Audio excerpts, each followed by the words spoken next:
가끔 아주 익숙한데도 아무도 말하지 않는 순간이 있어요.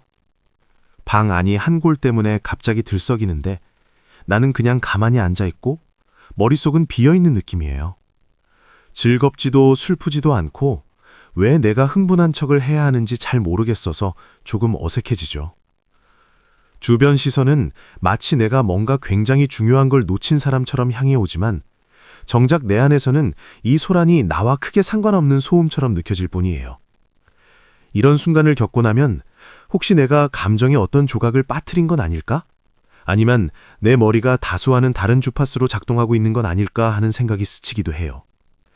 그런데 조금만 더 들여다보면 문제는 열정이 부족해서가 아니라 세상에 반응하는 방식이 다르다는 데 있을지도 몰라요. 어떤 뇌는 고조된 순간, 결과를 알 수 없는 긴장감, 직접 참여하지 않는 대결을 지켜보는 데서 살아 움직이지만 또 어떤 뇌는 그런 장면에서 아무런 내적 보상을 찾지 못해요. 후자의 경우 90분짜리 경기는 개인적인 목적과도 닿아 있지 않고 통제감도 없고 당장 쓰임새도 느껴지지 않는 낯선 사람들의 반복된 움직임처럼 보일 수 있죠. 흥미로운 건 이런 차이가 지능이나 깊이, 섬세함의 문제는 아니라는 거예요. 신경계가 무엇을 주목할 가치가 있는 것으로 우선순위에 두느냐의 차이에 가깝죠. 골이 터질 때 심장이 더 빨리 뛰지 않는다면 어쩌면 당신의 뇌는 더 느리고 더 조용하지만 오래가는 자극을 위해 에너지를 아끼고 있는 걸지도 몰라요. 즉각적인 긴장감 대신 긴 시간에 걸친 과정, 차곡차곡 쌓이는 맥락, 몇 시간의 생각이나 며칠의 경험 뒤에야 의미가 드러나는 것들에 더 끌리는 편이죠. 집단적인 흥분을 중시하는 사회에서는 이런 성향이 차갑게 보이기 쉽지만 사실은 다른 운영체제를 쓰고 있는 것에 가까워요. 다른 사람들이 결과의 불확실성에서 즐거움을 찾을 때 당신은 원인과 결과가 분명하고 흐름이 이해되는 상황에서 더 편안함을 느끼니까요.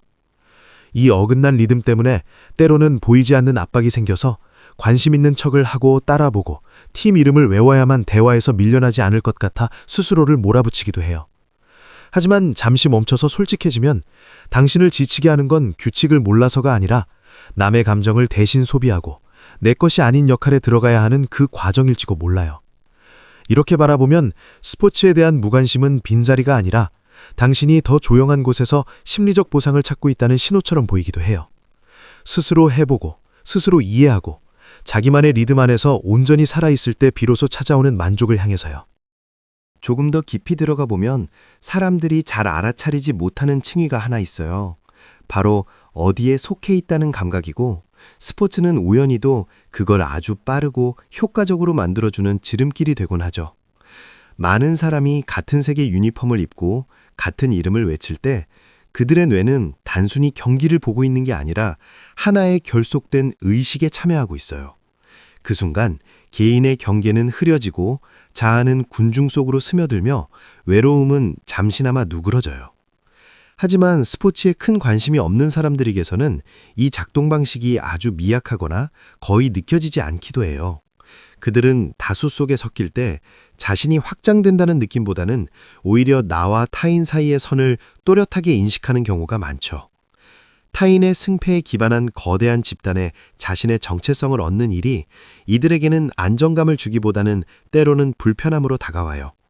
그들은 어디에 속해 있는지를 증명해줄 외부의 상징이 꼭 필요하지 않아요. 소속감은 보통 더 작고 더 깊은 연결, 혹은 스스로와의 일관된 관계 속에서 만들어지니까요. 한 시즌이나 큰 경기를 둘러싼 열띤 대화 속에서도 그들이 조용한 이유는 몰라서가 아니라 굳이 같은 파장임을 증명할 필요를 느끼지 않기 때문일 수 있어요.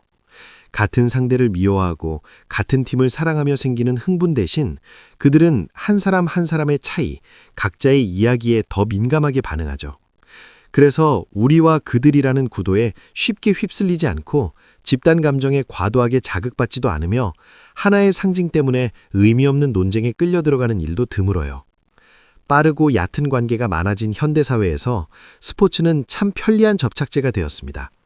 하지만 어떤 사람들에게는 그 접착제가 충분히 강하지 않거나 충분히 진짜처럼 느껴지지 않아요. 대신 가치와 사고방식, 함께 겪은 경험 위에 천천히 쌓아 올린 연결을 더 신뢰하죠.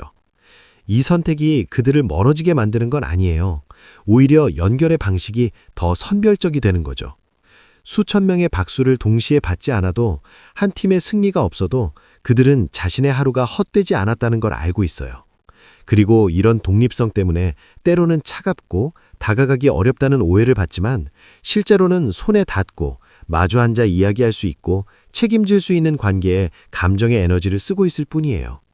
이렇게 바라보면 스포츠에 관심이 없다는 건 어울리지 못한다는 뜻이 아니라 더 조용하고 덜 환상적인 방식으로 공동체를 정의하고 있다는 하나의 표현처럼 보이기도 해요. 조금 더 자세히 들여다보면 차이는 단순히 좋아하느냐, 관심이 없느냐에 있지 않다는 걸 알게 돼요. 핵심은 각자가 공감을 어디에 두고 있느냐에 더 가깝죠.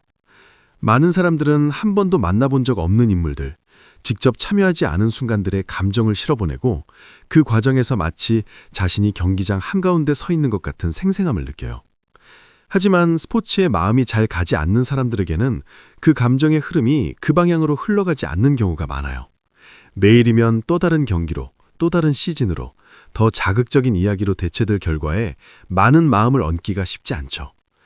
대신 그들의 시선은 일상의 손에 잡히는 쪽으로 끌려가요. 종료 휘슬이 울리면 사라져버리는 감정이 아니라 삶에 실제로 닿아 있고 오래 남는 것들 말이에요. 천천히 형태를 갖춰가는 창작의 과정, 돌봄이 필요한 관계, 인내와 지속적인 참여를 요구하는 사회적 문제 같은 것들이죠. 그들에게 경기 하나로 울고 웃는 모습은 어쩌면 감정을 잠시 빌려 쓰는 것처럼 보일 수도 있어요. 반면에 그들은 자신이 직접 만들고 영향을 미칠 수 있는 것들로부터 감정을 길어올리고 싶어 하죠. 그래서 종종 메마르다 하는 말을 듣기도 하지만 사실 감정이 적은 건 아니에요. 다만 배치되는 방식이 다를 뿐이죠. 짧은 고조에 모든 에너지를 쏟기보다는 조용하고 긴 흐름으로 감정을 펼쳐두는 쪽에 가까워요. 이런 이유로 그들은 무의미함에도 더 예민해져요. 어떤 활동이 분명한 흔적을 남기지 못하고 오래 이어질 느낌을 주지 못하면 금세 흥미가 사라지죠.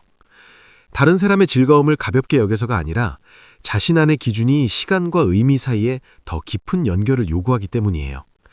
많은 이들이 공허함을 잊기 위해 더 자극적인 이야기를 찾는 세상에서 이들은 그 공백을 정면으로 마주하는 쪽을 택해요. 그리고 아주 작지만 실제적인 것들로 그 자리를 채우죠.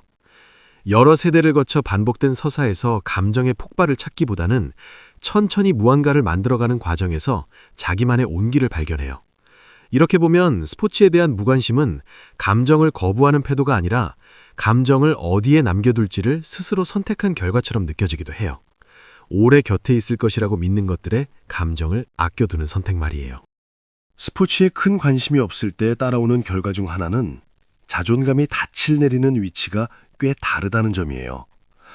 감정이 내가 통제할 수 없는 타인의 승패에 묶여있지 않다 보니 내면의 리듬이 시간이 갈수록 비교적 안정적으로 유지되죠.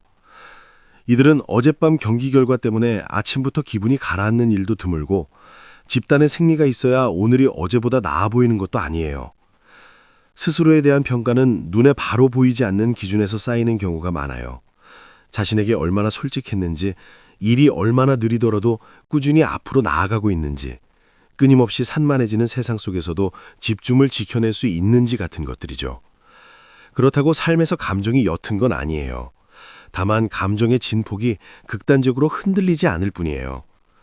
많은 사람들이 고조와 허탈을 반복하는 익숙한 리듬 속에 있다면 이들은 낮지만 길게 이어지는 선 위에서 살아가는 쪽에 가깝죠.